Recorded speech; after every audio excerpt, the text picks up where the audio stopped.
Hi, I'm Randy Hollenbeck, and this is the Music Roundtable.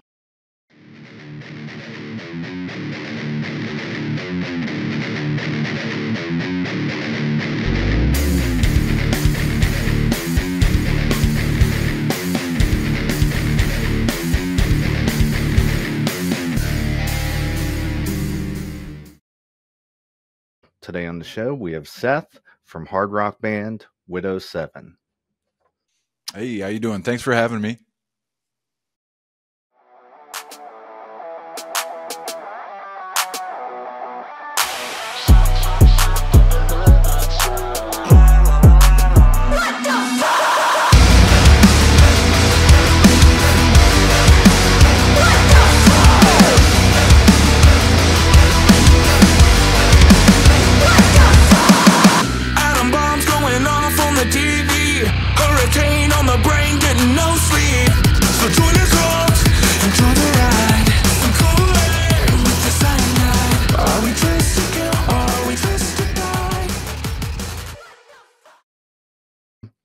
I just wanted to start out by getting into some of your history. What got you into playing the bass guitar?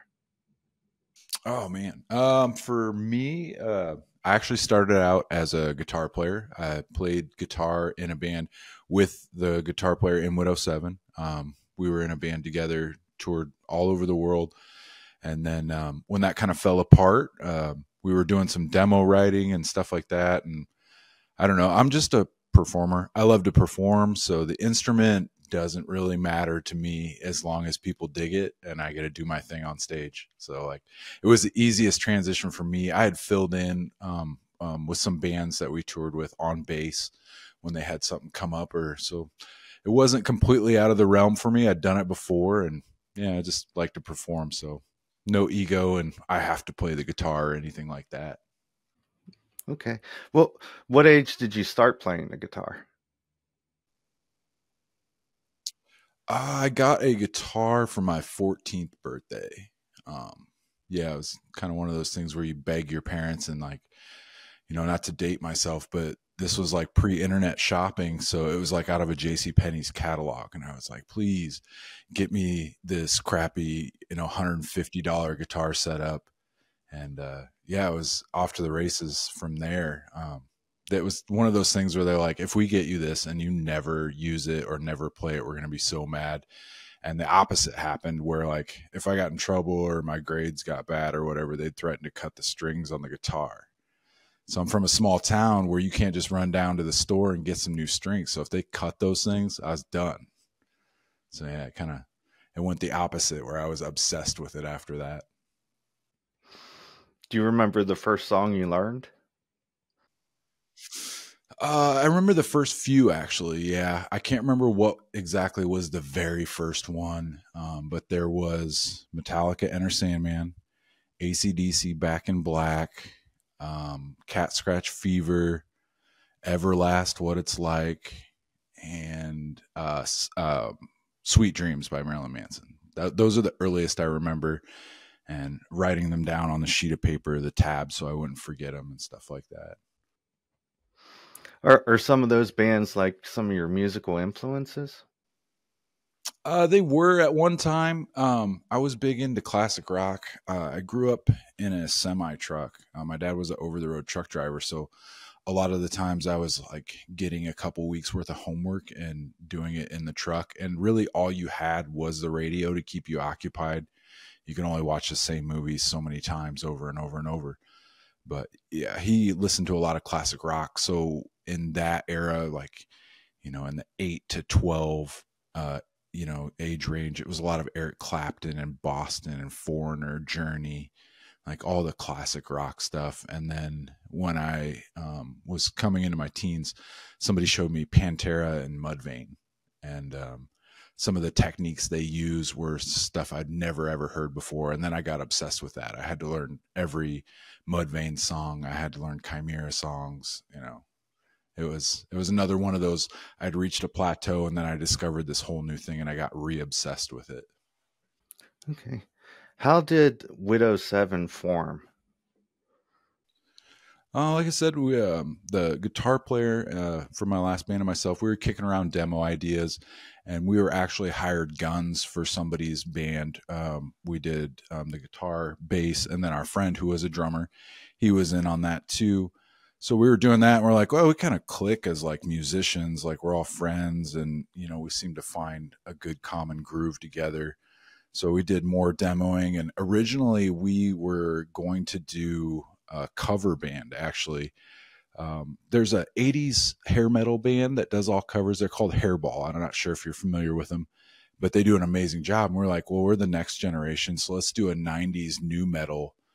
Cover all the bases with wardrobe changes and everything. So we had just started working on that, but we had our own originals too, and our drummer, we were looking for singers, and we had a couple people try, and our drummer was like, hey, this dude I know, Mark, he just moved back from Texas, and he has a couple demos that he's put out already, and they're really good. And he showed me the demos outside of our local club, and I was like, yeah, we got to get this guy over tomorrow.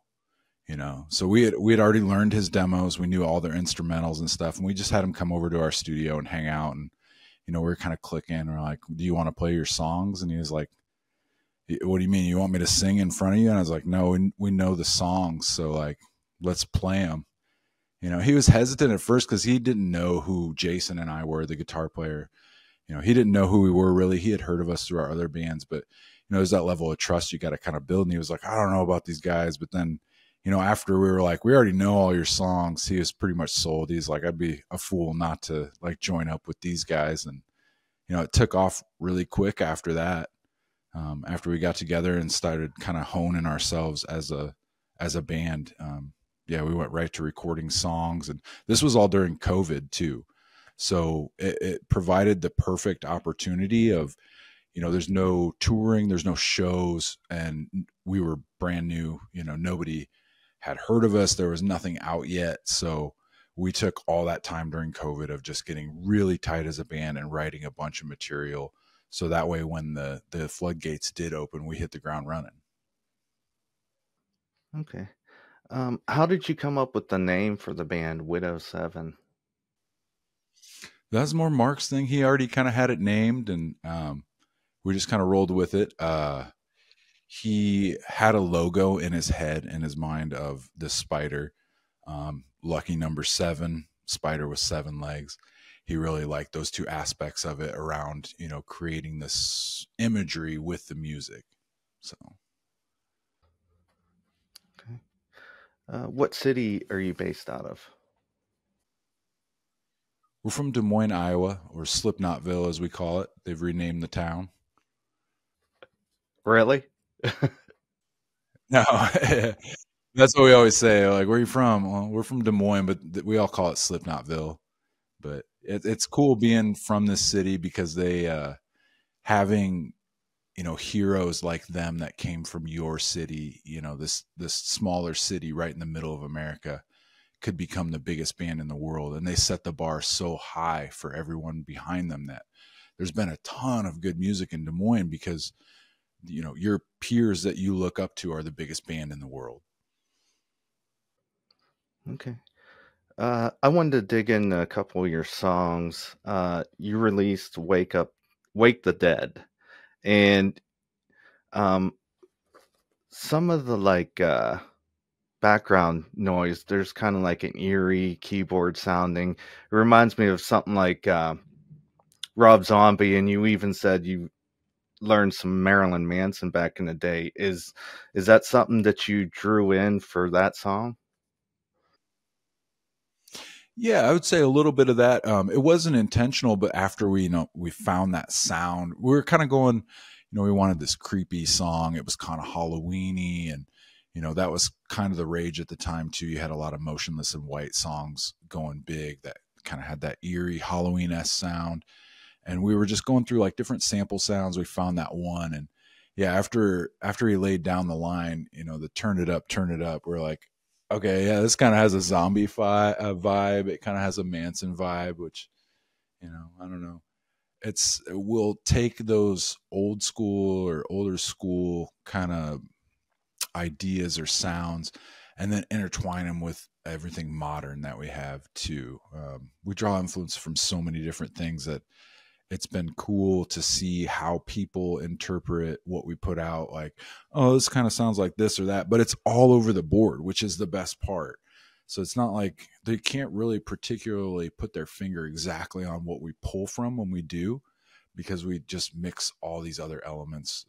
All of our influences are just so across the board that we wanted to come in to every studio session with like, there's no rules. We can do whatever we want. WTF kind of has like some hyper pop stuff in it, and then Choke is more of your regular rock and roll type feel. But yeah, we go in with no rules. Like whatever we want to do, we can do, because some of the last bands we've been in, they've been kind of pigeonholed and like, you can only sound like this or you can only do these things. And I really love being in a band now where there are no rules. We can do whatever we want. Yeah, when there's rules, then you kind of like limit yourself. Mm-hmm. Exactly. And I think we felt that way in some of our previous bands. And then with this one, yeah, it's great having the freedom of like, let's just try this. We think it's cool, so let's see how people react to it.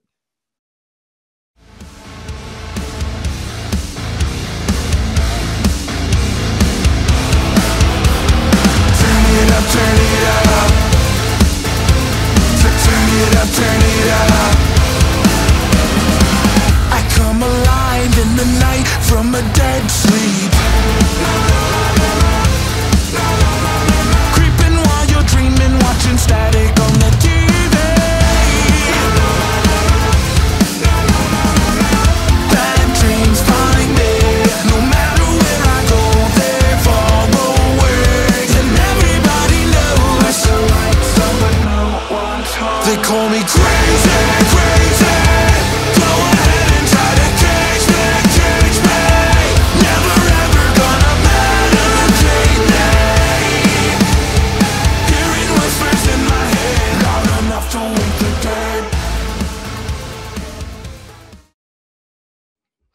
Now, do you guys like self-produce, or do you have a producer?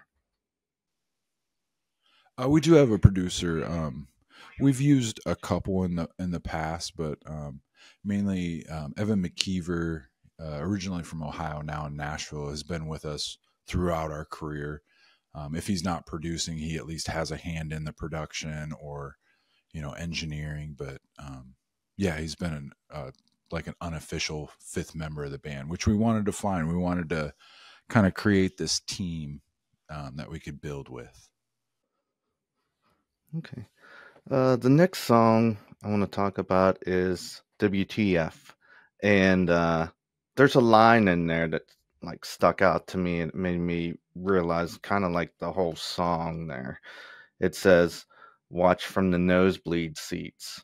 And it made me realize, like, yeah, if you're like up high and you could see everything at like a 360 degree, you could see what's going on instead of what's directly in front of you at the time. And it kind of like, you see all the pieces that work together for it. Yeah, and that's line's kind of a take on, I don't know, our modern society. Social media is kind of like the complaint box, so we're all up in the nosebleeds, either putting our input in or our 2 cents.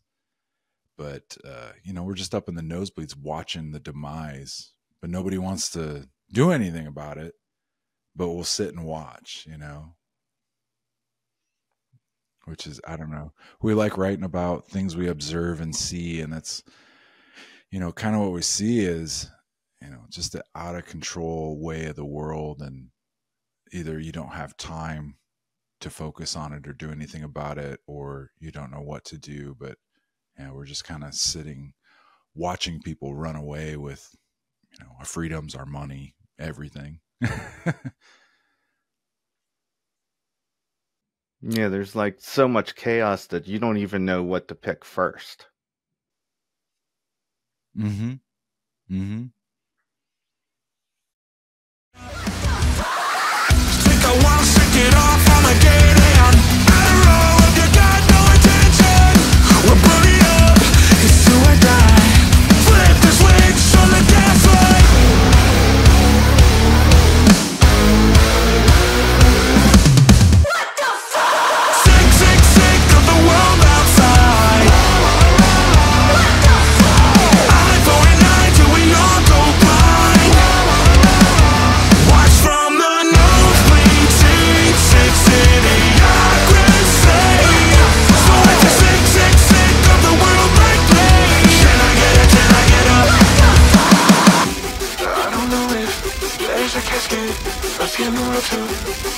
message, so tell your lies, or say it's scam. God damn!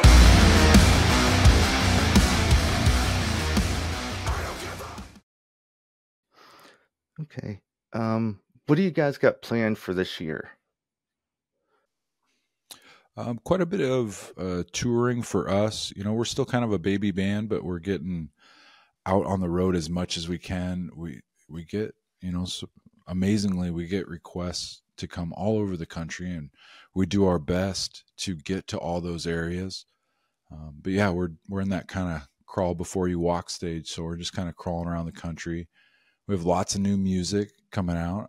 We have 3 songs chambered now, and we're hoping to go back to Nashville either next month or the month after and get another one set up. So we'll be releasing singles all year long, and then lots of tour dates coming. We just announced a Southeast little run that goes through Georgia, Florida, and Tennessee.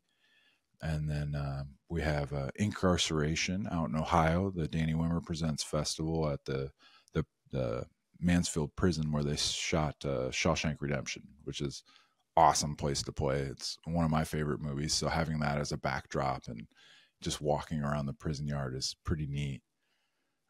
And then after that, we have a West Coast run that's going to take us up the coast of California, and then a run down through Texas for a couple festivals in Oklahoma, and then we're still hoping to do maybe a Northeast run yet this year, out to like Boston and New York and stuff. It'll be busy. We'll be busy. How can we get a hold of you? Facebook, Instagram? Pretty much everything, and we check it pretty much daily. We've kind of grown our name as being the band that, you know, embraces fans, embraces communication. Like, we want to interact with you. We want to get to know who you are because you're one of the first people discovering us. So, you know, our family, our fan base is so important to us achieving all these goals. Like I said, our trajectory as a band went way quicker than I've ever experienced in any other bands. And I think that's just because of coming out of COVID. There was an empty spotlight, so to speak, and we just kind of jumped in and took off running. But yeah, the people that have supported us and the people that continue to find us and support us are so important to us. Yeah, if you write us, email us on any platform, you're probably going to get a response pretty quickly. But yeah, it's fun. It's fun. That's the funnest part, is meeting everybody and interacting, and, you know, you get to meet so many amazing people across the country. Okay. That's all the questions I have. Thanks for coming on the show today. Is there anything else you'd like to add? Well, where are you guys based out of? Pittsburgh. Pittsburgh. Okay. Well, hopefully we get over in that PA area. We've only done Erie so far, but I got a friend that just opened a club in somewhere around Scranton, PA. So we're hoping to get out that way soon.